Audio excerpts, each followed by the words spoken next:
Now let's take a look at what if the typical family spent and borrowed like the federal government. If a median income family spent and borrowed like the federal government does, it would spend $61,000 a year despite earning only $52,000 a year. It would pile $9,000 on top of an already massive debt of more than $311,000. It would be like having a mortgage without the house. If this were the case, we'd be homeless median income families. Now over here on the chart, we summarize this. The chart shows that the median family income in the U.S. at $52,000. If it spent money like the federal government would, it would spend $61,000 a year, which means that $9,000 would be put on credit cards every year. So over here, you see this big stack. It says despite already being $311,000 in debt. Now these figures aren't just something that we made up. These are figures based on the 2014 federal budget.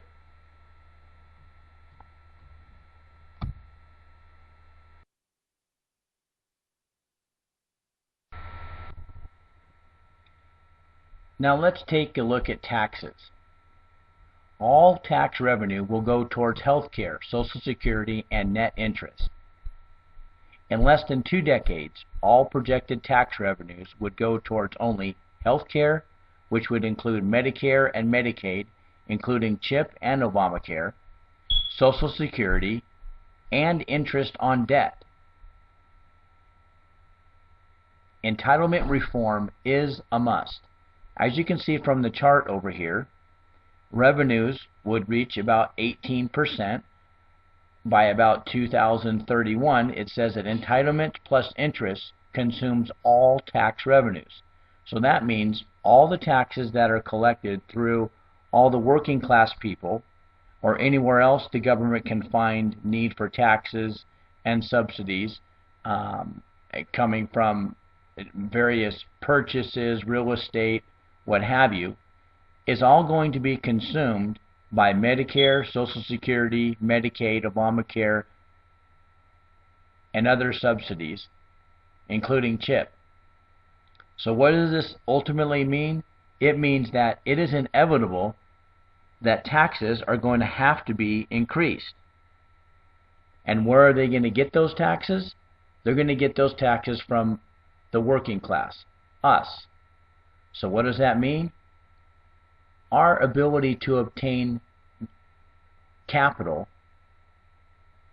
if you're living paycheck to paycheck, or for those that are considered second class, they're going to have a difficult time obtaining greater wealth. So as I mentioned, tax increases will be literally unavoidable in the near future.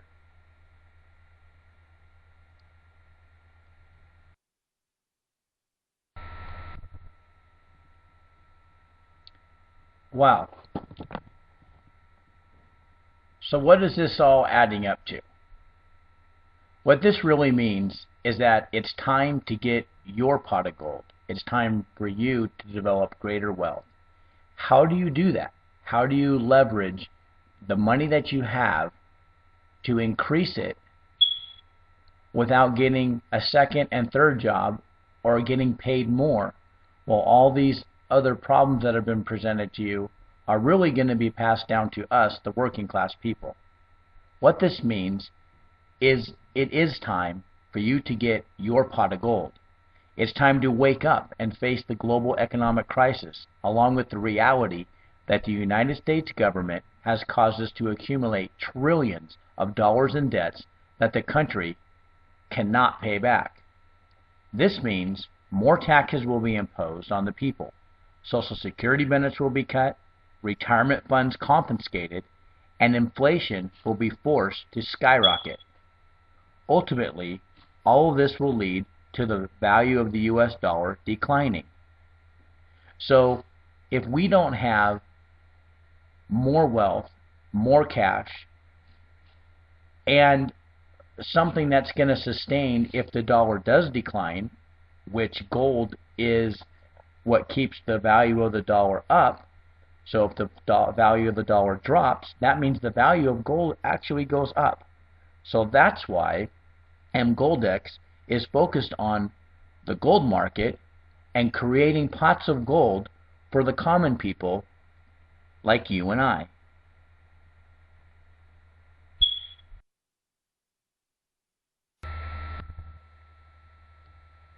Now this chart shows peak production of gold.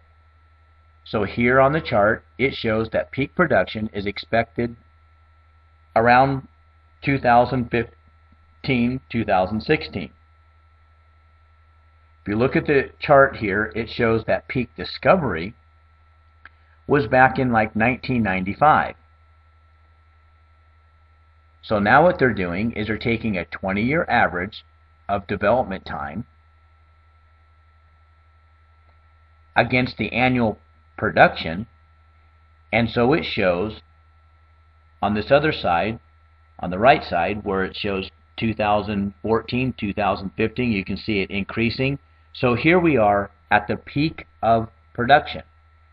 So the gold market forecasters are expecting peak production in 2015, and this coincides with a 20-year development cycle from peak discovery.